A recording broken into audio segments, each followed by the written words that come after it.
تو شنو هي الحكاية ذي بتاع قرض على الشرف؟ تو الشعب هذا ناقصه بال، نزيدوا تبلوه، مش دخلوا فينا ضولة. قال لك قرض على الشرف، تمشي للبنك يعطوك قرض ب5 ملايين ب10 ملايين، لا ضمان ولا أوراق ولا شهرية ولا حتى شيء. تمشي لهم تقول لهم حاجتي ب5 ملايين، يمدولك 5 ملايين. إذا عندك مشروع ولا كذا يمدولك حتى 25 مليون قرد.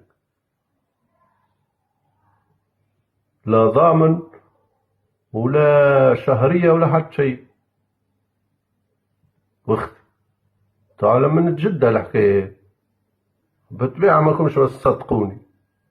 ما اسمع كان نكذب عليكم. اسمع ترى وشني معناتها قرض على الشرف؟ حسب هذا الأمر هذه جملة المعطيات اللي نعرفوها، أنه باش يكون في مقدور الأفراد وإلا أصحاب المشاريع الصغرى وإلا أصحاب مؤسسات الاقتصادية الصغيرة أو المتوسطة أو الشركات الأهلية أنهم يطلبوا من عند البنوك قروض تتسمى على الشرف. علاش هي على الشرف؟ خاطر لا باش تعطي أي ضمان ولا باش تعمل حتى رهنية ولا باش تجيب حتى كفيل، وهذه القروض هي دون فائدة. شو اللي لازمك تعرفوا فيما يتعلق به؟ أنه ينجم القرض يكون في 5000 دينار لتمويل حاجات الاستهلاك، قرض استهلاكي هذا ياخذوه الأفراد. تمشي تقدم مطلب للبنكة، لا عندك ضمان لا عندك رهنية لا عندك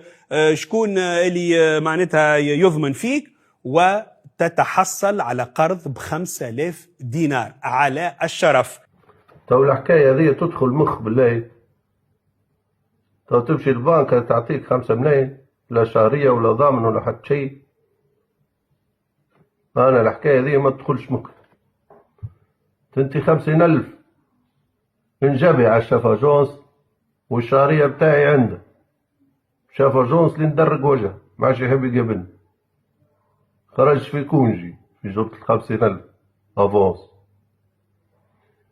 قال لي مازلت تجيني نطلب الحق، خالي مش امشي لها باش يعطيني 5 ملايين. هذا حديث.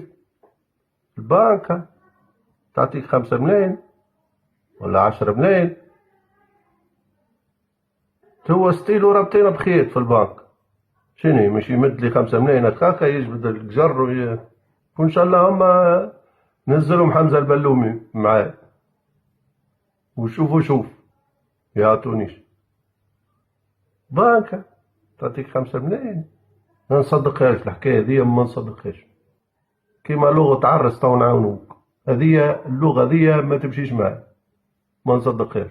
هاو بالحرام ما تجينيش البنكة للدار تدق عليه الباب يقولوا لي يجي اخوذ 5 ملايين ولا يجيبوهم في ايديهم 5 ملايين. تفضل يا سي معز لو عندك 5 ملايين من عندنا نبدا نلوج على كاميرا كشفيه فين حاطين. هذا من الجد الحكايه دي. طيب احنا ناقصين هبال ما تزيدوا تهبلونا معاكم. احنا نستنوا حاجه مش مع عظمه. انت تحل باتين در الريق متاعك صابون بالسكر.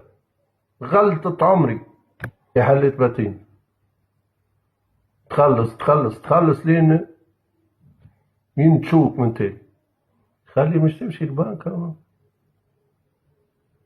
يعطيك 5 ملايين هاك